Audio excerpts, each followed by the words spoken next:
Hello all, we have reached to our third topic of chapter 4. So that is the banks working in the rural India. So we'll discuss about the various banks which are working the rural India and talk about what are the objectives and what are the products they provide in the rural market. So let's get started. So these are the banks which usually work in the rural areas. Firstly, it is local area banks, cooperative banks, regional rural banks, and nationalized banks. We will look at each and every banks individually.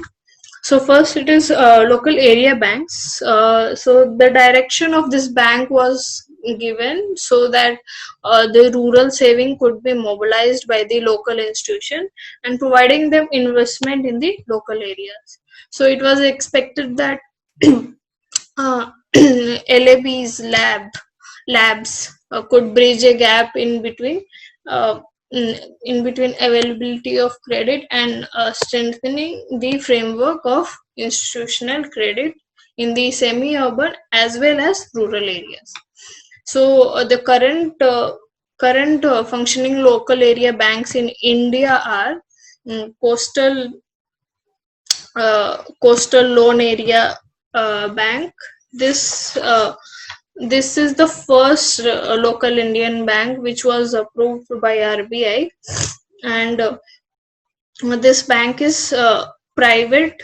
This bank is private bank which was established under the Companies Act, and this bank has been operating in at least one most precious region in India, that is the 5 districts of Andhra Pradesh.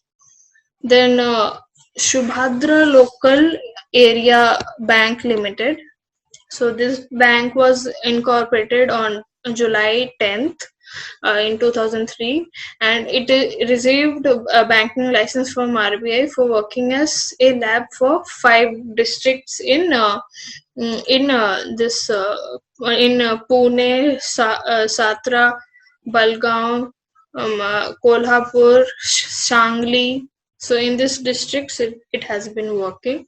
Then nextly, Krishna Bima Samruddhi Local Area Bank Limited. This bank is operating in 12 districts in 3 different states in Andhra Pradesh, Karnataka, and Telangana. Then the features of a lab scheme is that the objective of lab was to allow establishment of local banks in the private areas. So lab was expected for bridging the gap of credit and the network, and also provide competitive and efficient services to financial intermediation in the area of operation. And the capital requirement of lab is that minimum startup capital for lab has been fixed up to 5 crores, and then promoters can be the societies or rural entities and individuals. Voting rights, as per the section 12 subsection 2 of Banking Regulation Act 1949, the voting right of individuals need to be restricted to ceiling of 10% of the total voting right.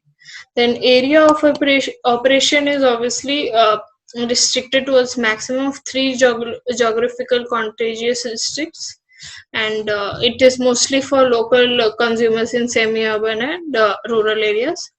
The scope of activity is that it was required for the lab to finance the agriculture and aligned activities, industrial activity, at least for activities, at least non-farmer sectors and trading activities. Then registering, licensing, and scheduling. The bank would be registered as a public limited company under the Companies Act 1956. Then applicability of status. It is the bank would be governed by the provisions of RBI and the Banking Regulation 1949 and other relevant status. Then prudential norms. Lab should be actually subjected to the accounting policies and prudential norms and the other policies as laid by the RBI. Then licensing procedure is that as per the procedure which is being followed in the case of RBI guaranteed in principle approval to set up a lab which would be laid on terms and conditions that will be needed for fulfilling by promoters before license can be granted for the commencement of the banking business. Next, we'll talk about cooperative banks. So, cooperative banks and regional rural banks both are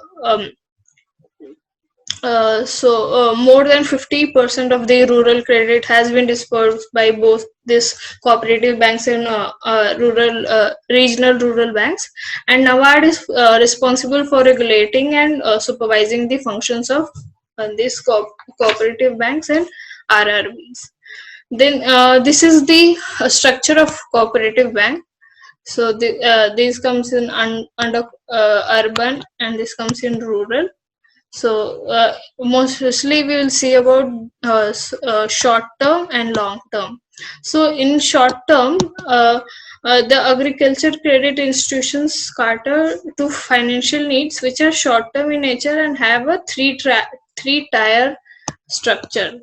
Three-tier structure, and in long term, the credit is provided by the land development banks. The whole structure of cooperative credit institution is shown in this chart. So in short term, state cooperative banks are apex institutions of three-tier cooperative credit structure which operates at state level, and every state has one state cooperative bank. Then in central cooperative banks, the central cooperative banks are middle of three sector cooperative banks, and this is the primary. This is the base of this three-tier structure. The village level, this is basically the village level institution that directly deals with the rural people. Then in long term we have a state cooperative which is at the state level, and this again primary for handling the grassroots level people by dealing with them. Then we'll talk about regional rural banks. In regional rural banks was established with the view of developing a rural economy and creating a supplementary channel for cooperative credit structure for enlarging the institution credit for agriculture and rural sector. So the functions of RRB are amalgamation, recapitalization, pension benefits, review meetings, monitoring the weekly RRBs, the banks, and the joint consultative committee meeting. Next, nationalized banks. So nationalized banks are also called public sector banks, which we usually know. If we hear banks, we think about the names. So about Allahabad banks, SBI, all these banks, Canara Bank, all syndicate banks. So all these are public sector banks, and they are major type of banks in India, and which majorly stake is held by the government, that is more than 50%. Reasons why nationalization of banks was necessary: it is because of social welfare, then controlling private monopolies, so that private sector companies don't do their monopoly. Then expansion of banks expansion of banking actually, then reducing regional imbalance, and priority sector lending, and developing banking habits so that people get used to banking and the services of banking. Here are the few banks, public sector banks, which merged and became one bank. So Indian Bank and Allahabad Bank became Indian Bank. This PNB, Oriental Bank, and United Bank became Punjab National Bank, and Union Bank, Andhra Bank, and Corporation Bank have become a Union Bank. So these have merged and become a. You might have heard a lot of news that banks aren't performing well, they aren't getting the profit. So because of that only, the good performing banks merge like the merge with the other bank which is not performing well, so that they can both again process further for profits. So we come to the end of our third topic, and so you have to do an activity for better understanding. So make a group of two to three students and select any public sector bank nearby you, and explain about the bank since its inception, and also explain about its merger. Yeah, if the bank has merged with some other bank, then uh, ask about it and prepare a report on it. So thank you for attending, and I hope you got a nice insight about these banks, and please do the activity for good understanding. Thank you.